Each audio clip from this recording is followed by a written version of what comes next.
তিস্তার জলে ধরা পড়ল বিশাল আকৃতির বোয়াল মাছ।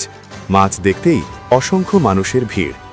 সকালটা আর 5টা দিনের মতোই শুরু হলেও তিস্তা করলার মোহনায় ধরা পড়ল বিশাল আকৃতির বোয়াল।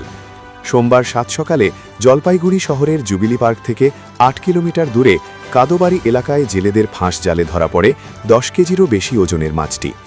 বাজারে নিয়ে আসতেই সেটিকে ঘিরে মানুষের কৌতূহল তৈরি হয়। কেউ ছবি তুলছেন, কেউ আবার সেলফি তুলতে ব্যস্ত।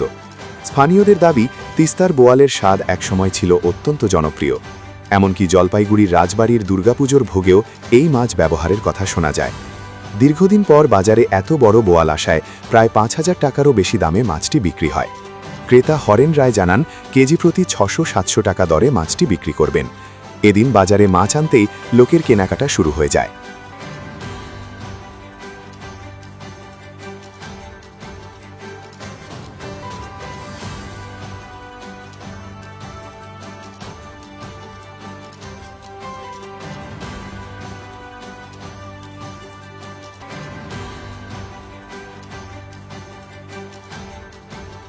এত বড় মাছ তো এখানে দেখা যায় না, হঠাৎই ওঠে।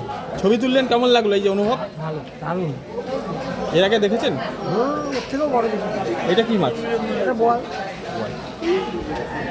দাদা, এই মাছটা কোথাকার, মূলত কোথায়? এটা তিস্তার মাছ। কোন জায়গা থেকে এনেছেন? এটা ওই জন তিস্তা করলে একখানে জন, ওখানকার মাছ। মানে আপনি কত টাকা দিয়ে কিনলেন?